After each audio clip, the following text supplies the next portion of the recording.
महाभारत काल में पांडवों द्वारा गोत्र हत्या अर्थात महाभारत युद्ध में अपने भाई बंधुओं आदि की हत्या के पाप से मुक्ति हेतु यहाँ पर देवादिदेव महादेव की आराधना की।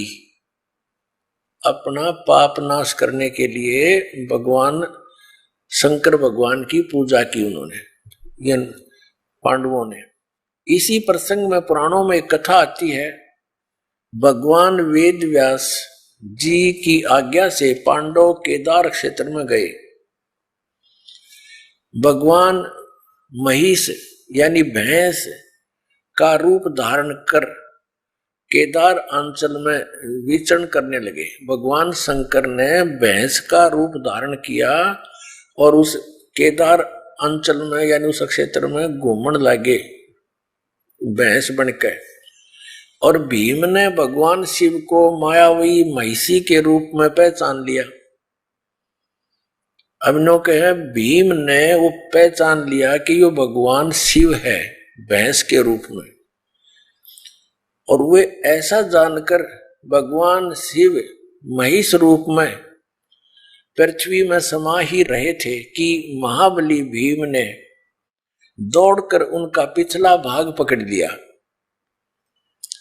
पांडवों की भक्ति एवं विश्वास को देखकर भगवान शिव ने उन्हें साक्षात दर्शन दिए। गुरु हत्या पाप के फलस्वरूप प्रायश्चित के रूप में भीम द्वारा पकड़े गए पृष्ठ भाग की पूजा अर्चना का आदेश देकर वहीं अंतर्ध्यान हो गए। पृष्ठ माने पिछला हिस्सा, भैंस का पिछला, मैं बताऊंगा आपको डिटेल से।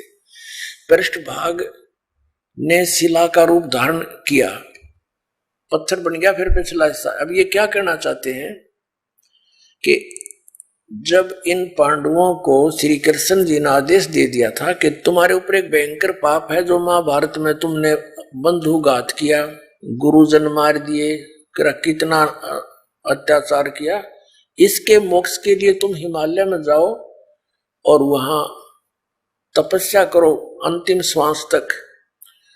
तो क्या कहना चाह रहे हैं ये लेखक कि पांडव वहां पर अपना वो भक्ति कर रहे थे, तपस्या कर रहे थे, साधना कर रहे थे।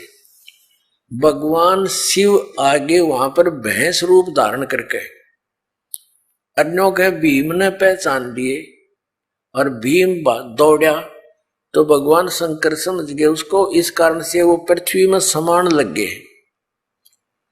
और फिर केवल पृष्ठ भाग यानी पिछला हिस्सा शेष रह रहा था पृथ्वी में जानते। महाबली भीम ने पकड़कर डांट लिया कसूती तरह, और वो फिर इतना बार रह गया, फिर वो पत्थर का बन गया। और कहते भगवान शिव वहां प्रकट हो गए।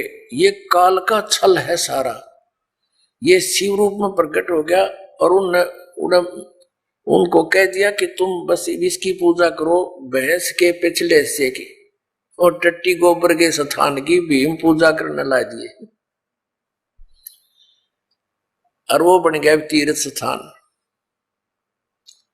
वो टट्टी पेशाब के पोर्शन का नो तुम इसकी पूजा करो, और वो तीर्थ बन गया हमारा। क्या देखिए फिर पढ़िए, ये समझ में आओगा। भगवान वेद व्यास की आज्ञा से पांडव केदार क्षेत्र में आए। भगवान महिष यानी भैंस का रूप धारण कर केदार अंचल में विचरण करने लगे। भीम ने भगवान शिव की मायावी महिष के रूप में पहचान लिया, शिव को भैंस के रूप में पहचान लिया। वह ऐसा जानकर भगवान शिव महेश रूप में पृथ्वी में समा ही रहे थे कि महाबली भीम ने दौड़कर उनका पिछला भाग पकड़ लिया। पांडवों की भक्ति व एवं विश्वास को देखकर भगवान शिव ने उन्हें साक्षात दर्शन दिए, और फिर गोत्र हत्यार गुरु हत्यार ये के फलस्वरूप प्रायश्चित के रूप में भीम द्वारा पकड़े गए पृष्ठ भाग यानी पिछले हिस्से को की पूजा अर्चना का आदेश देकर वही अंतर्ध्यान हो गए। पृष्ठ भाग ने शिला का रूप धारण कर लिया, पत्थर बन गया वो पिछला हिस्सा। तो पांडवों द्वारा पूजित हुआ। पांडव लाग गए उसने टट्टी पेशाब के पोर्शन न पूजने। ये भगवान, ये थे हमारे शंकराचार्य जी का ज्ञान। ये देखो, ये काल का जाल है सारा। आगे फिर जो भैंस रूप में भगवान शिव थे, कहते हैं वो पृथ्वी में समा गए। समाने लगे तो पिछला हिस्सा तो भीम ने पकड़ दिया, वो उड़े डट गया। अब आगे कौन कौन से पैर कहाँ गए, मुंह कित निकला जाकर उसका, ये देखियो। ये 19 पृष्ठ पे पढ़ रहे हैं हिमालय तीर्थ के। यहां आ गया अंतर जा रहा है। और वो फिर पिछला हिस्सा, पृष्ठ भाग यानी पिछला हिस्सा, ये पिछला भाग है।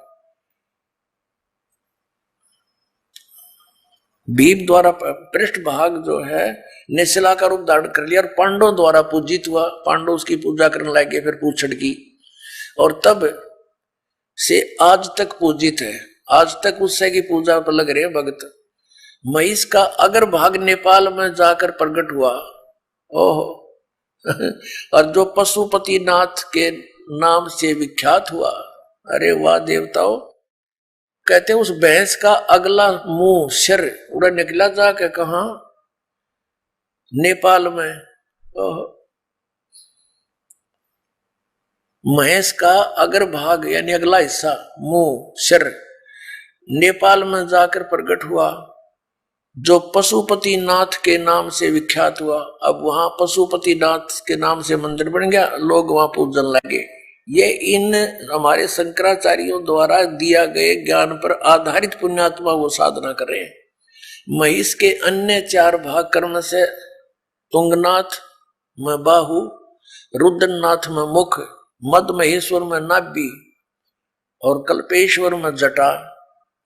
इस प्रकार केदारनाथ को छोड़कर महिष रूपी भगवान शंकर के अन्य 4 भाग केदार क्षेत्र में प्रतिष्ठित हुए।